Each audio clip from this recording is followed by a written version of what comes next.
They were never supposed to exist, and yet they did. Civilizations that rose from nothing, built wonders beyond imagination, then vanished as if erased by time itself. They carved cities into solid rock, built pyramids with impossible precision, and left behind languages no one can read. Their ruins lie scattered across jungles, deserts, mountaintops, and ocean floors, puzzle pieces from a forgotten chapter of human history. Tonight, we step into that shadowed past, tracing the outlines of civilizations that shouldn't exist, but somehow did. They called it the Land of Silver, a realm where rivers shimmered with metal and cities gleamed beneath the Iberian sun. To the ancient Greeks, it was the edge of the known world, a place of wonder and wealth they named Tartessos. Poets and historians described it as a kingdom of gold, home to ships that ruled the western seas long before most of Europe learned to sail. And then, silence. No record of war, no tale of destruction.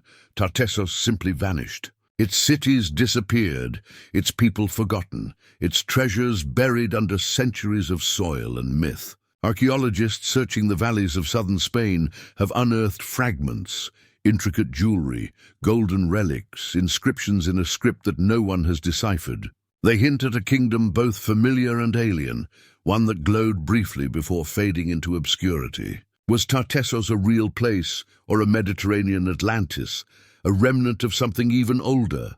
The same enigma echoes across the world. Beneath the grassy mounds of Gyeongju, the ancient capital of Korea's Silla kingdom, archaeologists discovered royal tombs filled with gold so delicate it defies explanation. Inside lay treasures from across the world, Roman glass, Persian gems, and crowns forged from wafer-thin gold that stretched toward the heavens like branches of a cosmic tree. The craftsmanship seems almost impossible for the time, and the connections it suggests even more so. How did objects from the Mediterranean find their way to the Korean peninsula over 1,500 years ago? The answer may lie in a forgotten web of maritime trade routes, a silk road of the sea that linked distant civilizations in ways modern historians never imagined. And yet even trade cannot explain the cosmic motifs carved into Silla artifacts, or why so much of their language and mythology has vanished, leaving only symbols that seem to whisper of something greater. A kingdom that measured time not by power, but by stars, thousands of miles west. Beneath the soft volcanic stone of Cappadocia, another mystery lies hidden. In 1963, a man renovating his basement broke through a wall and discovered a tunnel, one that led to an entire underground city. Derinkuyu, a subterranean metropolis large enough to house 20,000 people, complete with kitchens, schools, churches, stables, and miles of tunnels. Its ventilation system still works perfectly. But who built it and why? Mainstream archaeologists credit the Phrygians or early Christians, but the deeper levels of the city appear far older, too old perhaps to fit any known timeline. Some believe it was a refuge from ancient cataclysms, a place where survivors of an Ice Age disaster retreated underground. Others suggest it was built to escape a threat from above, solar storms, meteors, or something stranger still. Whatever its purpose, the precision of its design is undeniable. The deeper one descends, the more it feels as though this vast city was not carved by primitive tools, but engineered by minds that understood stone, airflow, and survival in ways we barely comprehend today. In the high valleys of Colombia, the statues of San Agustin stand guard over an empty landscape. Hundreds of stone figures, warriors, gods, animal spirits, watch the horizon with silent, unblinking eyes. No one knows who carved them or why. The people who made them left no written language, no trace of their identity, only art so intricate it feels alive. Some statues bear the faces of men, others of beings that look almost alien, with fangs, wings, and inhuman eyes. Beneath their gaze lie ancient tombs filled with offerings, gold, and ceramics, evidence of a civilization both spiritual and monumental. But there is no record of their rise or their fall. Like so many others, they appeared, flourished, and disappeared, leaving behind a message carved in stone that no one can read. across the Kalahari Desert. Another legend persists, the lost city said to lie beneath the dunes. In the 19th century, explorers reported seeing ruins made of cut stone, walls half buried in sand, and paths leading to nowhere. They spoke of a vanished kingdom, forgotten by time, its people long gone. Modern archaeology has yet to find proof, but satellite imagery and shifting sands reveal strange patterns, lines, ridges, and shapes that seem too deliberate to be natural. Perhaps the desert hides more than mirages. Africa's history is full of unexpected grandeur. Great Zimbabwe, the cities of Mali, the temples of Sudan. Could another civilization have once thrived in the Kalahari, swallowed by time and the wind? In Nevada's Lovelock cave, whispers of giants persist. Native Paiute legends tell of the Sitaka, towering red-haired beings who terrorized tribes before being hunted and trapped inside a cave that was then set ablaze. In 1911, miners digging for bat guano unearthed ancient tools, baskets and bones, some reportedly massive, with skulls larger than any normal humans. Official reports later downplayed the discovery, attributing it to exaggeration and misinterpretation, yet some artifacts remain unexplained. Oversized sandals, red-stained hair, and stories that refuse to fade. Myth or memory? The desert keeps its secrets, and Lovelock's shadows still seem to breathe with questions older than science can answer. Far from the desert, in the swamps of Louisiana, lies Poverty Point, one of the most sophisticated ancient sites in North America. Built over 3,000 years ago, its 6 concentric ridges and towering earthen mounds form patterns so precise they can only be seen from above. Without metal tools, wheels, or beasts of burden, its builders moved millions of tons of soil to create a city aligned with the heavens. Artifacts found there: copper from the Great Lakes, stones from the Appalachians, shells from the Gulf, prove that its people traded across vast distances. And then, around 1100 BCE, they vanished, leaving behind no writing, no name, only the quiet geometry of their genius. The same story repeats across continents. Beneath Turkey, within the Andes, across Africa and Asia, civilizations appear out of nowhere, advanced, organized, and astonishingly skilled, only to disappear without a trace. Their ruins suggest knowledge we've lost.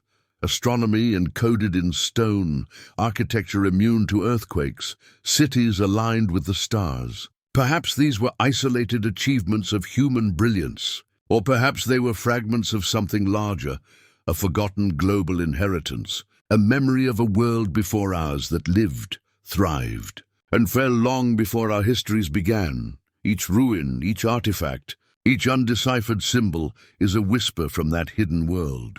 Together, they form a single question that refuses to die.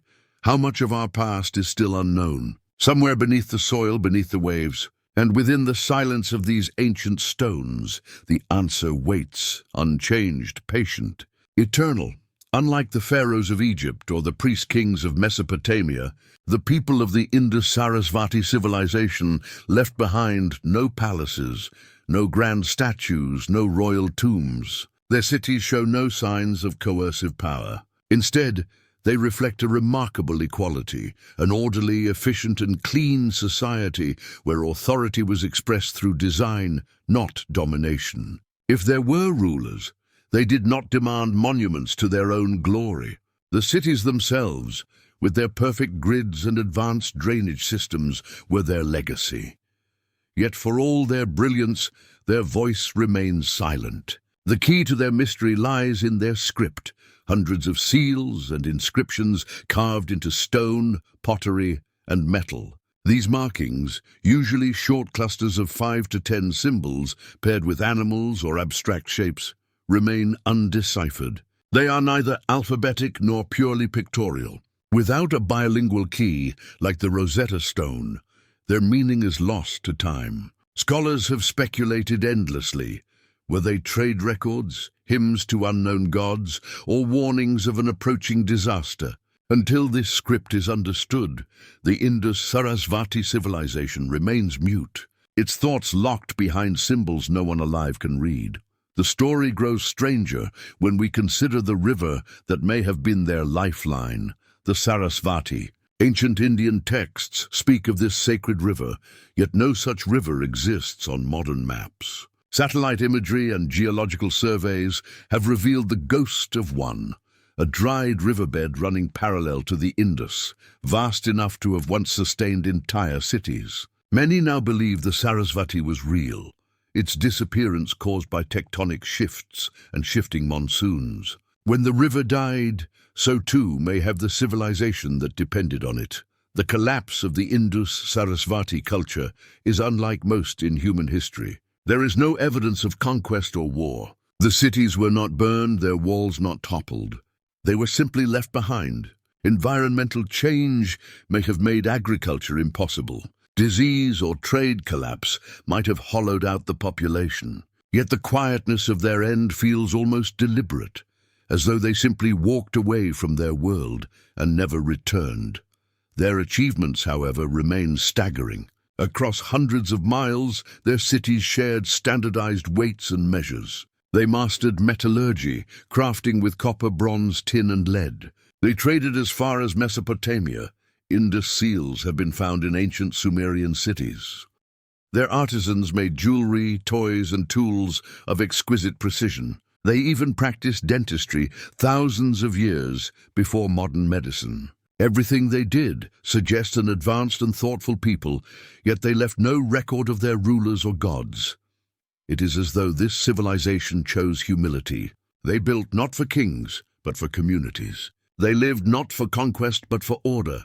Their legacy whispers of a society that measured greatness not in monuments or empires, but in harmony. And then, one day, they were gone. Perhaps they were erased by nature. Perhaps by time. Or perhaps we simply do not yet speak their language. In the floodplains of southern Mesopotamia, the first known civilization of the world took root, Sumer. But even here, there are hints that something older came before.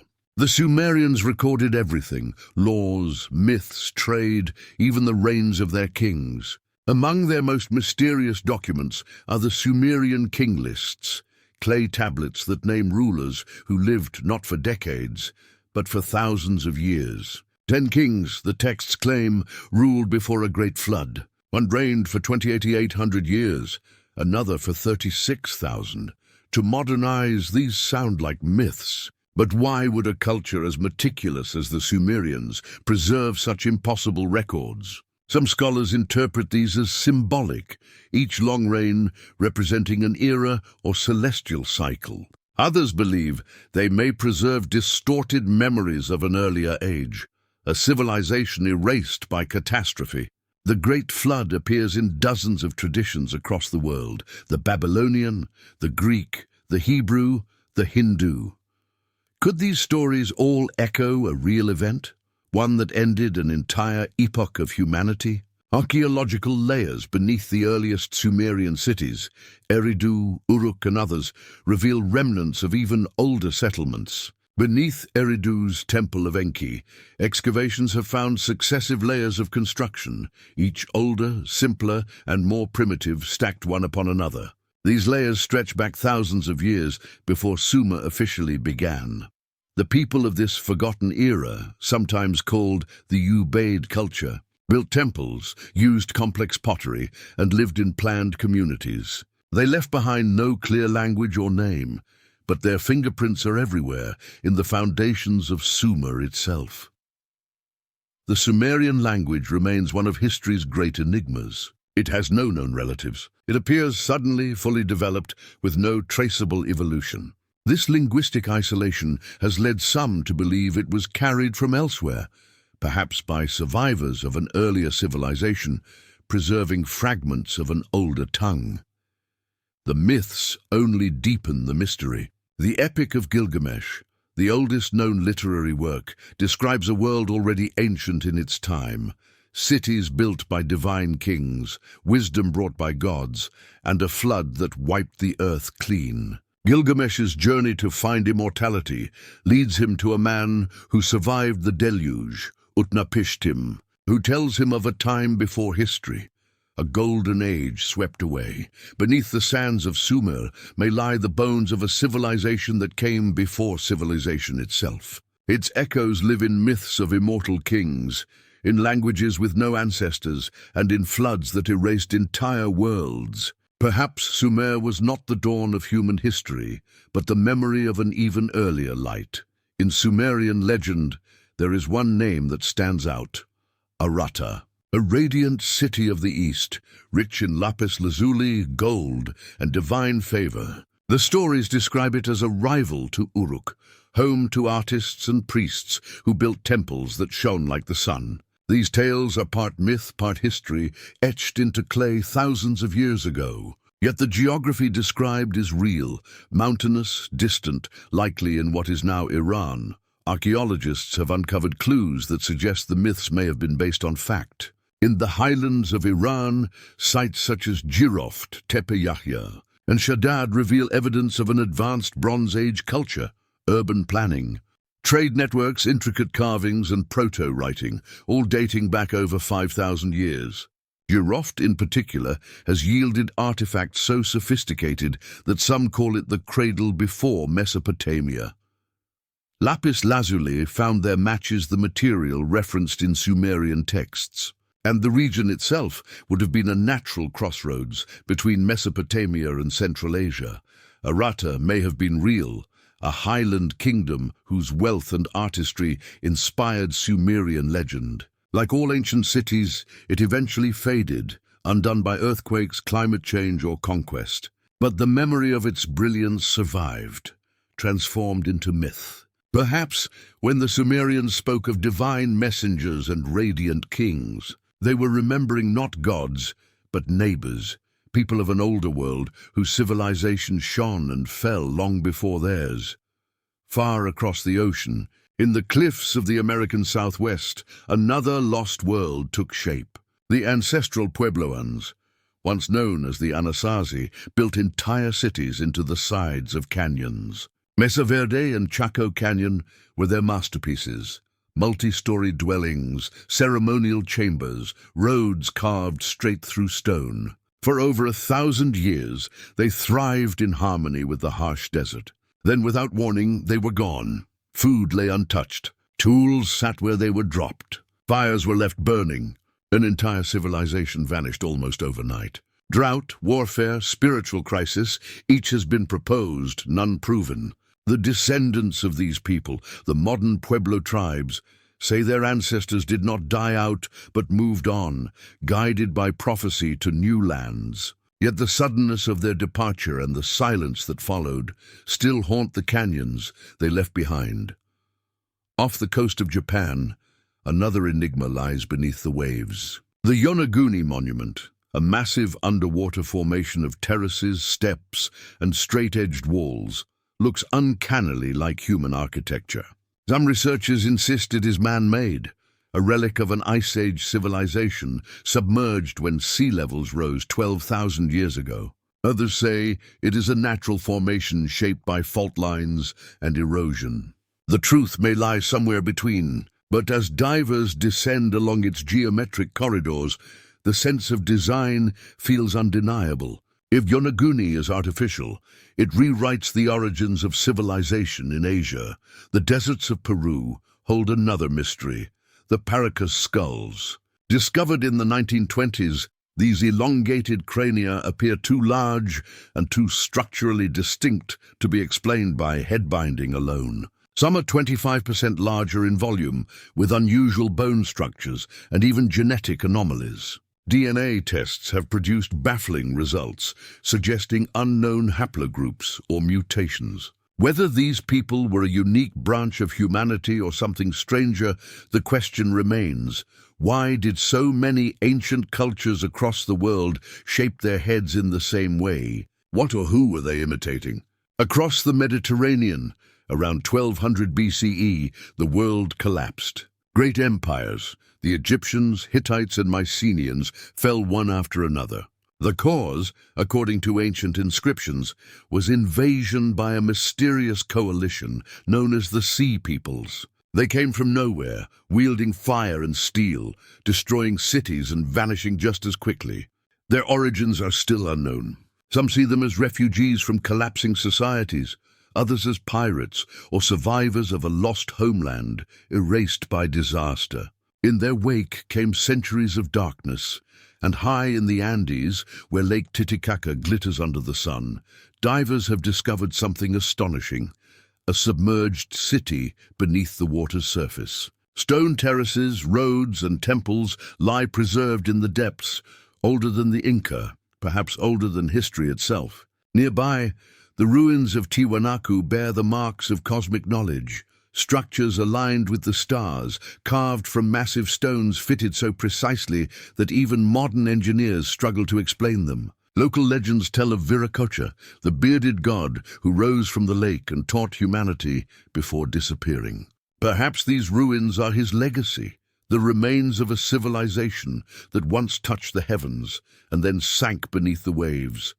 Everywhere we look, under desert sands, beneath oceans carved into mountains, the same story repeats. Civilizations rise, create wonders, and vanish, leaving behind ruins that defy their supposed capabilities. Maybe these were isolated miracles of human ingenuity, or maybe they were fragments of something greater, a global tapestry of knowledge lost to time. The jungle, the desert, the sea, they all whisper the same secret: we are not the first. And somewhere beneath stone and silence, the rest of the story waits, deep within the jungles of Petén. Long before the rise of the classical Maya, there was another power, an older, forgotten civilization with the knowledge to drain swamps, build massive stone causeways through mountains, and raise monuments as immense as the Great Pyramid of Giza. One of the greatest of these sites is El Mirador, an ancient city whose colossal pyramid, La Danta, rises more than 230 feet into the air and ranks among the largest structures ever built by human hands. Surrounding it are vast administrative complexes, reservoirs the size of football fields, and a network of elevated roads linking it to other buried cities. For centuries, the jungle kept them hidden until LiDAR technology peeled back the canopy and revealed the traces of a lost empire. Who built these cities? Scholars call them the pre-classic Maya, but the sheer scale of the discoveries has led some to wonder whether this was a distinct civilization altogether, one that predated and perhaps gave rise to the Maya we know. These builders displayed centralized authority, standing armies, and agricultural systems capable of sustaining millions. Their pyramids were not only temples, but political statements, aligned with celestial cycles and constructed with a mathematical precision that mirrored the heavens. Then, without warning, they vanished. By the time cities like Tikal and Copan rose centuries later, many of these pre-classic sites had already been abandoned, reclaimed by the forest. No one knows why. Drought, environmental exhaustion, warfare, all are possible. But perhaps the Maya inherited not only the jungles, roads, and myths of this older civilization, but also its downfall. Some inscriptions from later periods even speak of ancient cities swallowed by time, as if the Maya themselves remembered echoes of a golden age that ended in silence. Artifacts found in the region complicate the story. Hydraulic systems, carved stone unlike typical Mayan style, and sculptures bearing Olmec-like features hundreds of miles from their homeland. It may have been a hybrid culture, a fusion of early Maya, Olmec, and something else entirely, a civilization erased so completely that only LiDAR could resurrect its bones. The forests of Guatemala, Belize, and southern Mexico are now understood not as untouched wilderness, but as vast graveyards of lost worlds. The canopy hides entire civilizations, their stories still buried in moss and soil. The Maya, once thought to be the architects of Mesoamerican genius, may have been the inheritors of an even older tradition, one that organized a continent-spanning network and then vanished almost without a trace. What remains waiting beneath the leaves? And when we uncover it, will we even recognize the story it tells? Long before Egypt's pharaohs, before the first dynasties along the Nile, there was a time the ancient Egyptians themselves called Zep Tepi, the first time. It was not myth, but memory, an era when gods ruled on earth and taught humanity the arts of civilization. The Turin King List, a fragile papyrus housed in Italy, records the names of divine and semi-divine rulers who reigned for thousands of years before the first human pharaohs. Greek historians like Manetho echoed these accounts, claiming that Egypt had been ruled by gods and demigods for more than 30,000 years before Menes united the two lands. Mainstream scholars dismiss Zep Tepi as a theological metaphor, but others suspect that these records preserve fragments of an older reality. The monuments of ancient Egypt seem to remember something beyond their official history. The Great Pyramid, dated conventionally to 2500 BCE, displays engineering precision still unmatched. Massive granite blocks fitted without mortar, alignments, with stellar and solar points accurate to fractions of a degree, and an absence of inscriptions suggesting it was never a royal tomb. The Osirian at Abydos, a subterranean complex of 100-ton granite blocks, bears no stylistic resemblance to the surrounding temples of Seti I. It appears as though Seti discovered and built around it rather than constructing it himself. Even the Great Sphinx hints at deeper antiquity. Geological studies suggest its enclosure shows signs of water erosion, impossible in the arid desert climate of the dynastic period, but consistent with heavy rainfall over 7,000 years ago, when the Sahara was lush.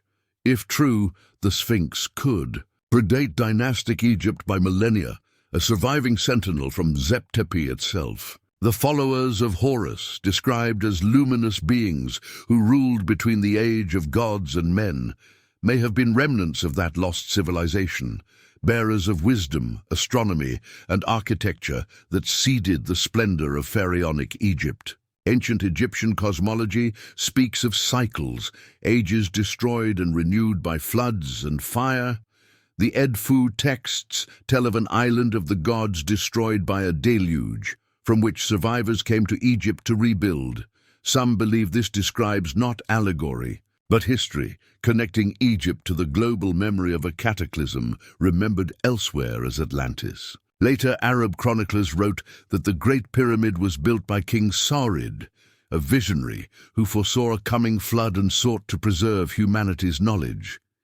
In other traditions, Saurid becomes Enoch, or Hermes Trismegistus, the same figure who bridges myth and science across civilizations. Perhaps Zep Tepi was not merely the beginning of Egypt, but the last remnant of an earlier world, a world erased by catastrophe and remembered only in fragments of stone and myth. The gods may not have been divine in the way we imagine, but survivors of a lost age, passing down the remnants of a vanished science. What we call mythology may be the last faint echo of history far older than we dare admit. Across cultures, the story repeats: the flood. Myths of destruction by water exist in nearly every civilization: Noah's Ark, the Sumerian Utnapishtim, the Greek Deucalion, the Hindu Manu. For centuries, these were dismissed as moral tales, but geology now reveals that around 12,000 years ago, as the Ice Age ended, sea levels rose hundreds of feet. Coastlines vanished, and entire habitats were swallowed by the sea. Some scientists propose the Younger Dryas impact hypothesis, that fragments of a comet struck the Earth, triggering massive fires, rapid melting, and global floods. If so, survivors of this apocalypse would have carried the memory forward through myth, encoding it in every culture as divine retribution or cosmic renewal. Underwater ruins off India's coast, in Japan's Yonaguni, and in the Caribbean may be remnants of those drowned worlds. They suggest that civilization, at least in its earliest form, may predate what we now call history. If the flood myths preserve truth, then they are not allegory but testimony. records of a cataclysm that ended an age of forgotten greatness. The deluge was not just water, it was time itself, washing away memory and leaving only fragments of what came before. Again and again, anomalies surface that defy explanation. A shoe print pressed into stone millions of years old in Nevada. A hammer sealed inside ancient rock in Texas. A nuclear reaction site in Gabon, operating 2 billion years ago. Each discovery is dismissed, explained away, or forgotten. Yet they whisper the same impossible idea, that history is not linear, but cyclical, and that we may not be the first to walk this path of civilization. Perhaps the Earth has seen many dawns of intelligence, each rising from the ashes of the last. Perhaps the ruins we find are not beginnings, but remnants, shadows of worlds erased by fire, flood, or the slow turning of the planet's clock. What we call prehistory may simply be the memory of a time we no longer remember, a time when gods ruled and man had not yet forgotten how to listen to the stones. In the Aegean world, the Minoans once flourished in peace and beauty. Their island, empire centered on Crete, pulsing with color, art and architecture that seemed to breathe life itself. When their civilization began to unravel, the Mycenaeans from the Greek mainland rose to prominence.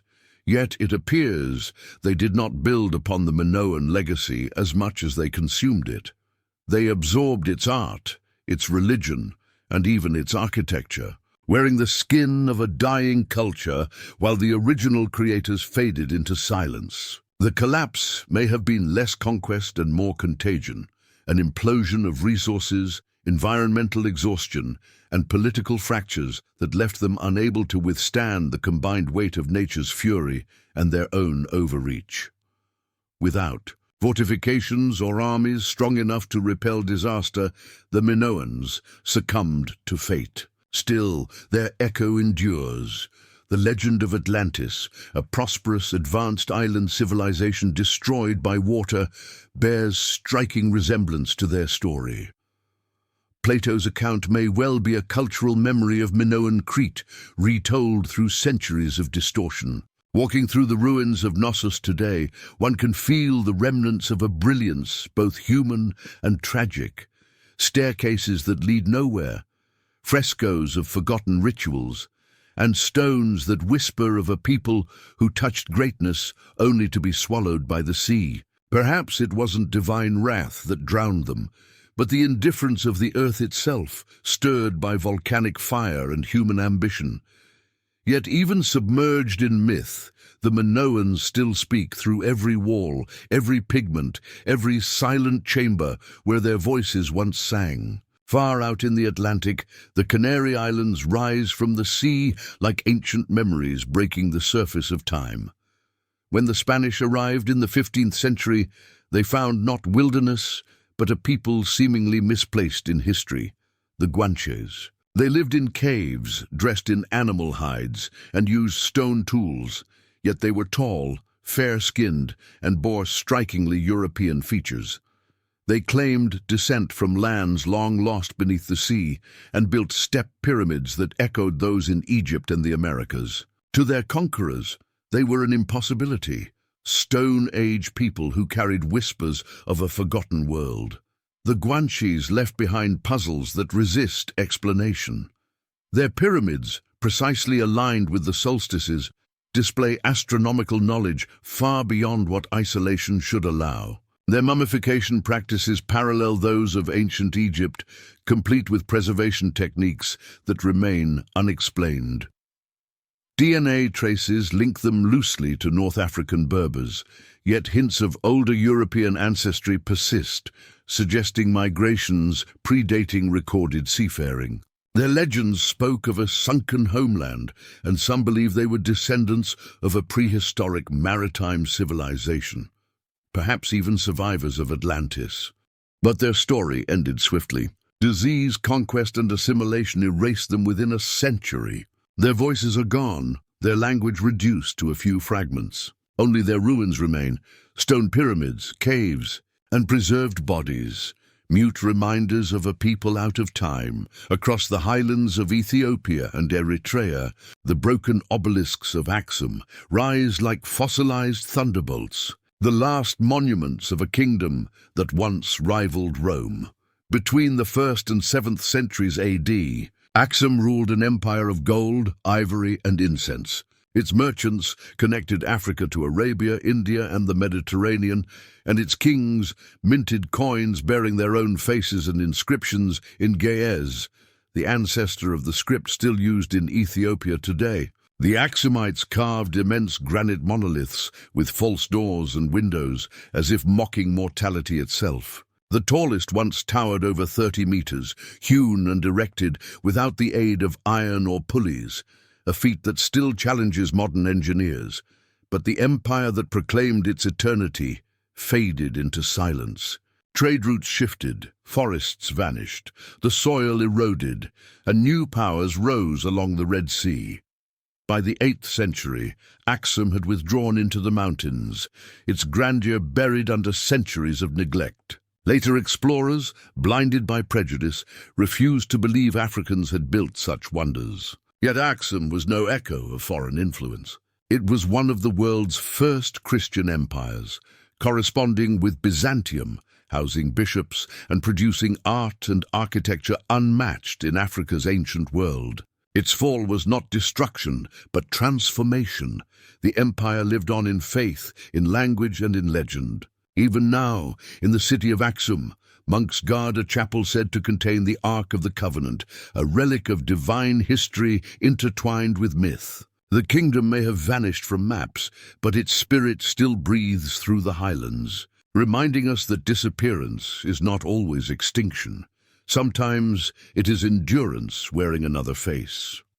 On the plains of Greece, the Mycenaeans built their citadels of stone and ruled with power and precision. From 1600 to 1100 BCE, they were the architects of an age that gave birth to the legends of Troy, Agamemnon, and Achilles. Yet their fall was sudden and complete. Palaces burned, cities emptied, and their written language, Linear B, disappeared for 400 years. Historians point to drought, earthquakes, and invasion by the mysterious sea peoples. But the truth may be more complex, a cascade of crises that toppled a civilization too rigid to bend.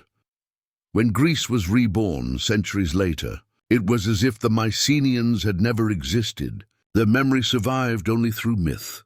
Homer's epics turned history into poetry, and the real kings of Mycenae became ghosts wrapped in gold. The irony is that their destruction made room for something greater. Out of their ruins came classical Greece, the cradle of philosophy, art, and democracy. Perhaps their greatest gift was the silence they left behind, a blank canvas upon which new worlds could be written. In the cliffs of Anatolia, the Lycians carved their dead into the mountains, creating entire necropolises that looked like cities for spirits. They were sailors, thinkers, and builders, governing themselves through one of history's earliest federations, a system so advanced it inspired the architects of modern democracy millennia later. Yet their language remains a half-deciphered riddle, and their identity faded as empires swept over them.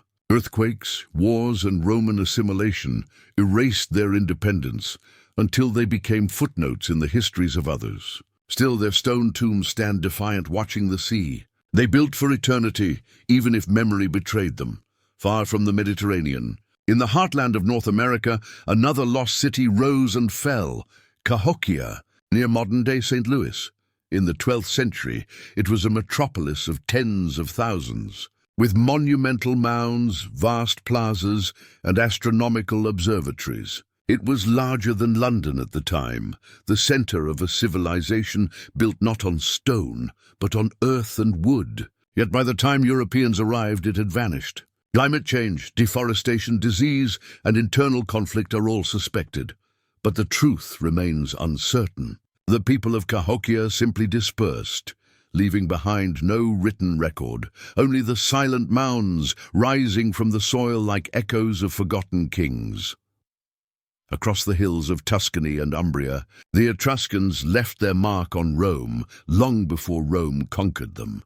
They built cities, developed art and metallurgy, and taught the Romans the very symbols of power: the toga, the fasces, the augur's staff. Their language remains only partially understood, a tongue that refuses to yield its secrets. Rome absorbed them piece by piece until they ceased to exist as a people. Yet their legacy runs through Western civilization like an invisible current. Their gods became Rome's gods, their customs Rome's law. Their disappearance was not annihilation, but transformation, the quiet assimilation of greatness into a greater whole.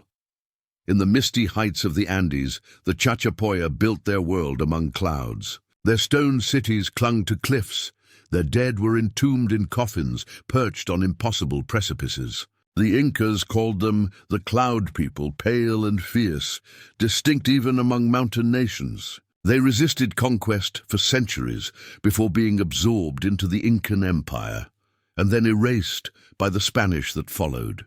What remains of them are bones, fortresses like Quilap, and mummies staring eternally from mountain walls. The Chachapoya vanished, not through cataclysm, but through absorption, their stories scattered like mist across the valleys they once ruled. Off the coast of Cornwall, legend tells of a land called Lyonesse, a kingdom swallowed by the sea in a single night. Fishermen speak of hearing church bells beneath the waves, of catching carved stones in their nets. Geologists confirm that Britain's coast once extended further, that rising seas thousands of years ago drowned entire valleys.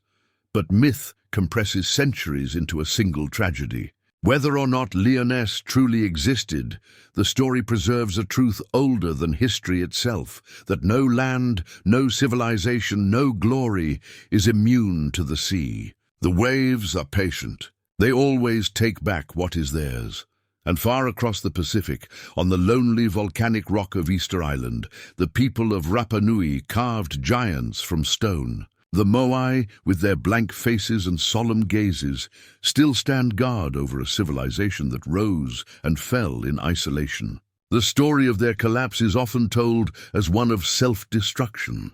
Forests felled, soils ruined, and a people starved by their own ambition. Yet the truth may be more tragic. The island's decline coincided with the arrival of Europeans, with disease, slavery, and cultural ruin following in their wake. What survived was silence, and the statues, still standing, still watching. Whether Rapa Nui's fall was caused by its own excess or by the world's intrusion, the lesson is the same.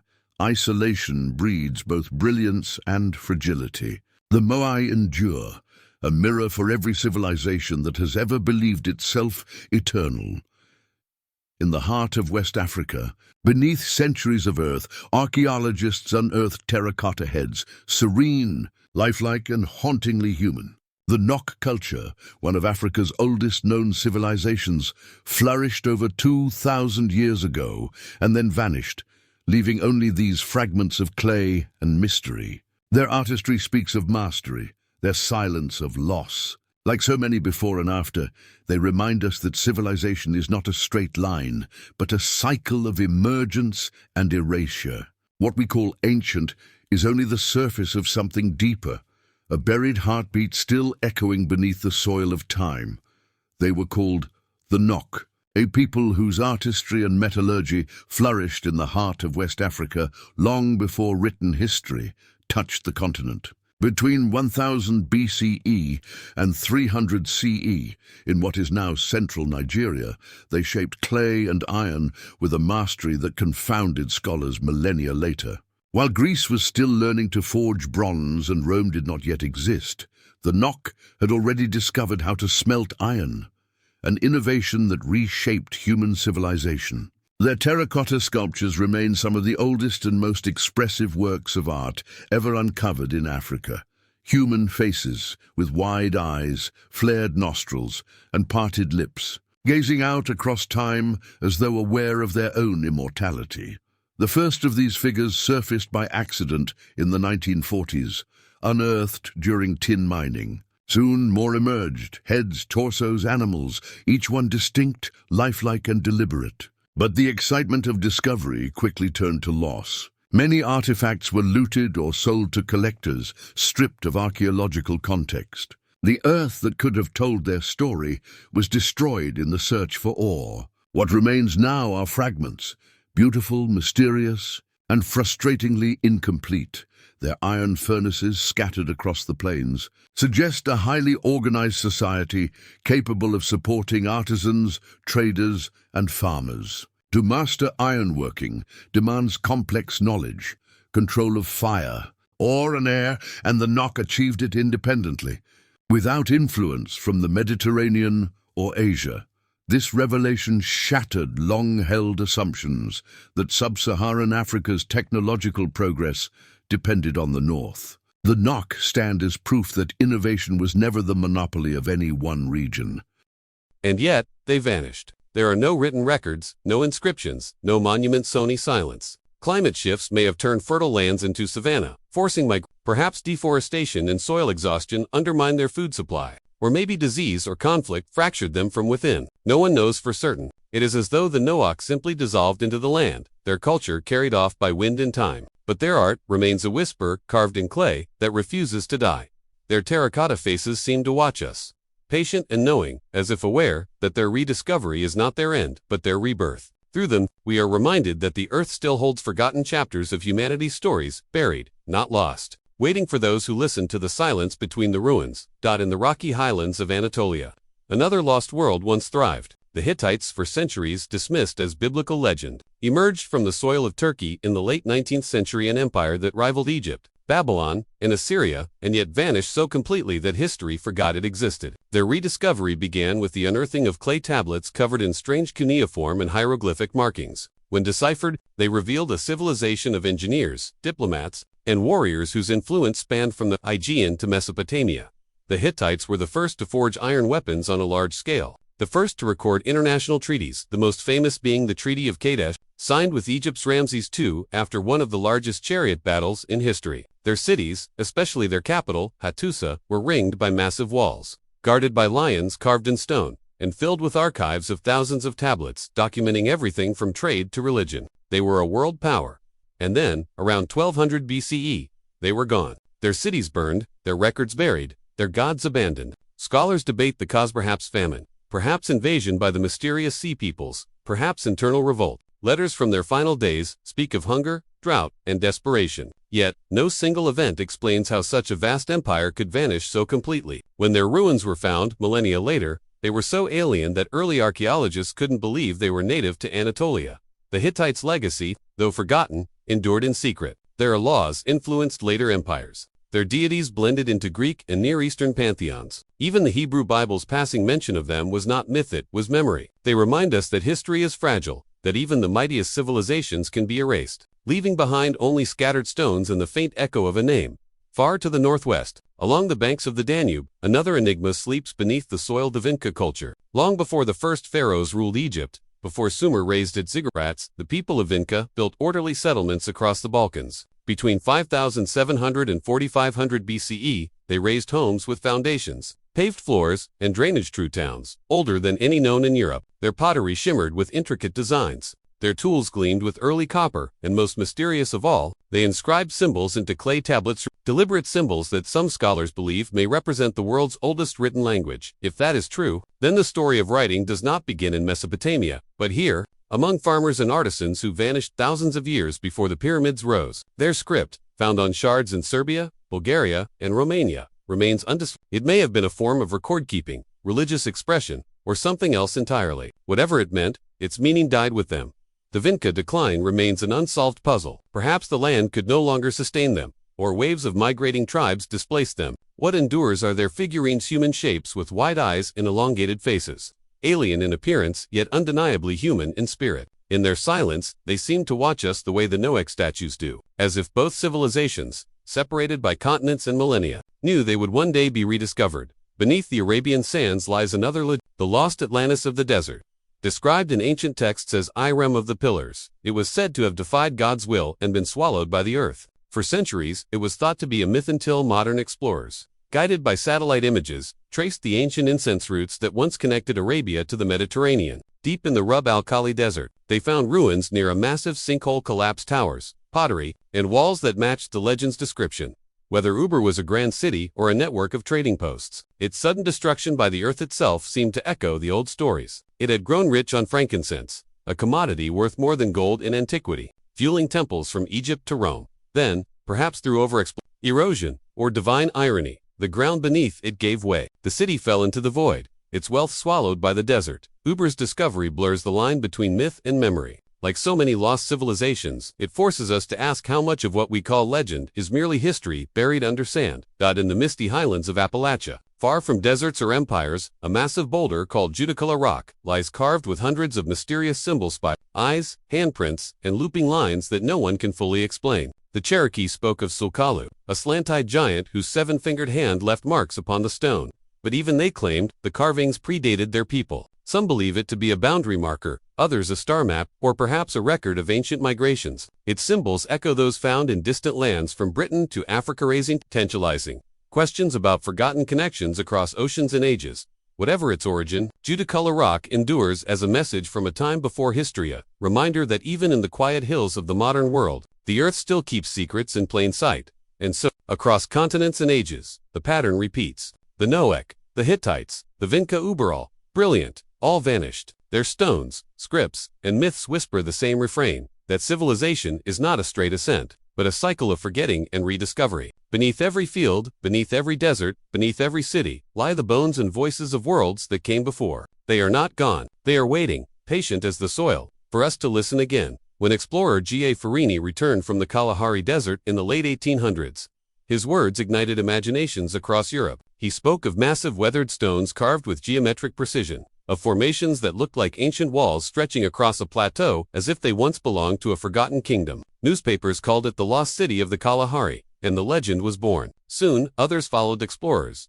dreamers, treasure hunters, chasing the mirage of a vanished civilization buried beneath the dunes. Some returned with tales of strange ruins, others with nothing at all. A few were never heard from again. The Sand People, ancient inhabitants of the desert, spoke of a sacred place known as the Land of the Ancestors. It was said that great beings once walked there before vanishing into the wind, leaving behind silence and stone. Whether they meant real people or spirits remains uncertain. No conclusive proof has ever been found, no city walls, inscriptions, or artifacts that clearly belong to an urban culture, only whispers and shifting sands. Yet the Kalahari is vast, over 900,000 square kilometers of dunes and scrub. Beneath its surface, entire worlds could sleep unseen. Satellite imagery offers hints of patterns and shapes, but heat and mirage distort the truth. Maybe the ruins are real and still buried deep below. Or maybe Farin mistook nature's artistry for man's creation.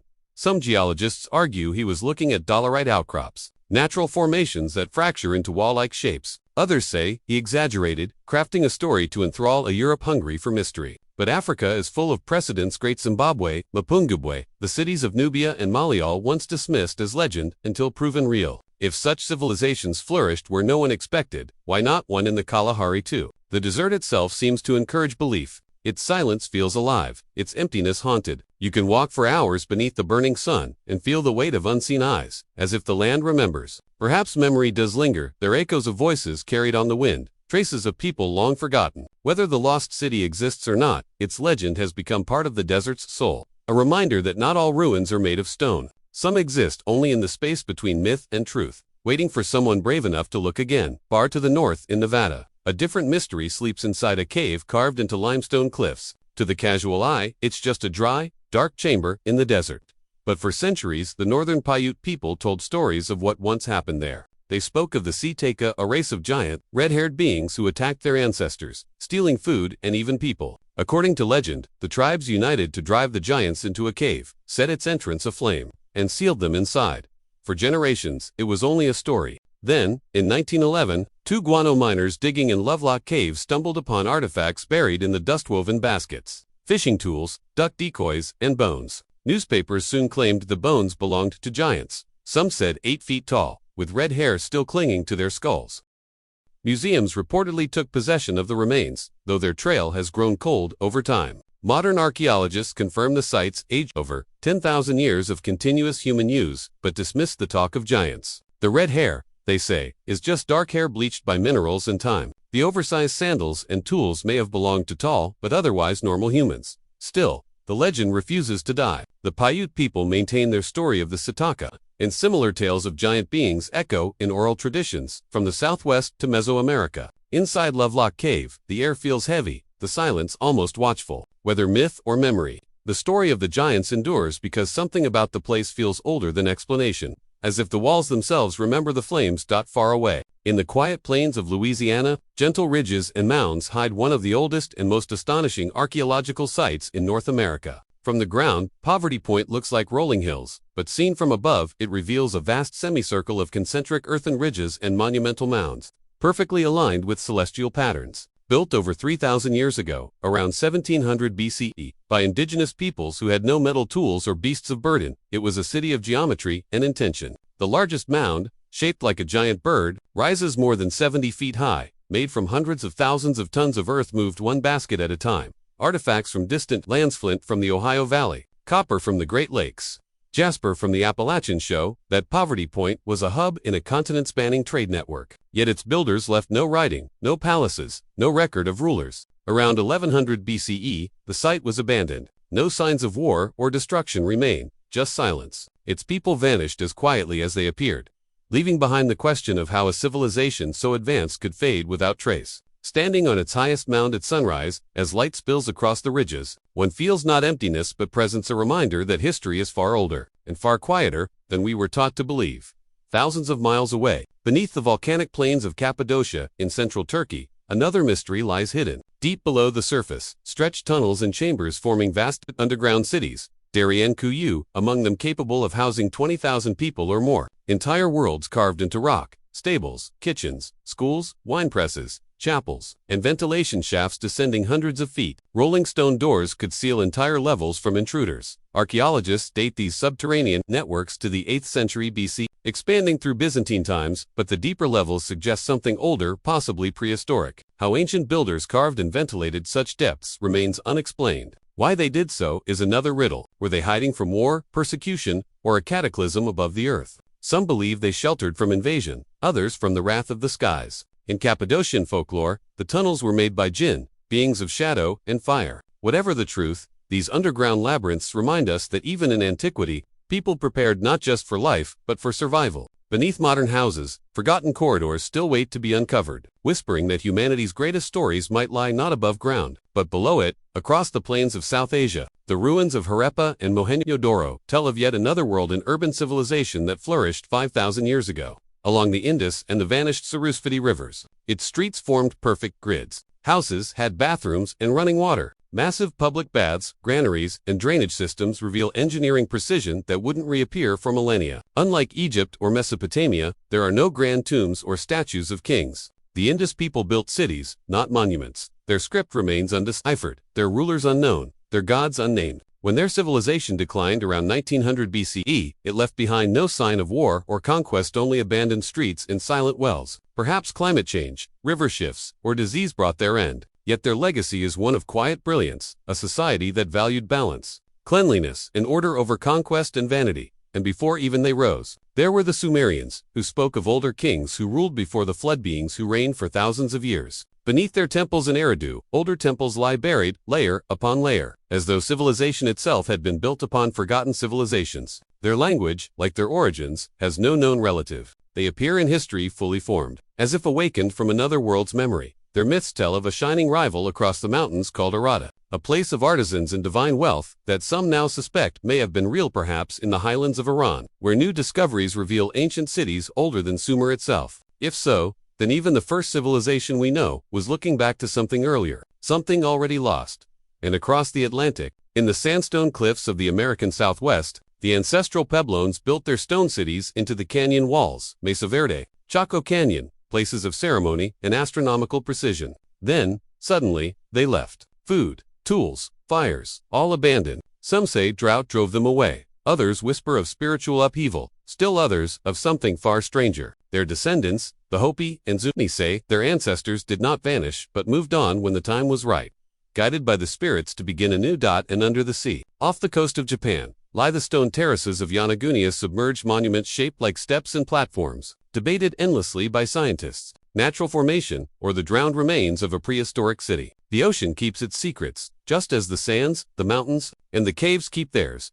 From the deserts of Africa to the depths of the Pacific, these stories form a single thread, humanity's long and fragile memory. Civilizations rise, shine, and fall, leaving behind only stones, whispers, and questions. The earth remembers even when we do not. Somewhere beneath the dust, the sand, or the sea, the past still breathes, waiting to be found again.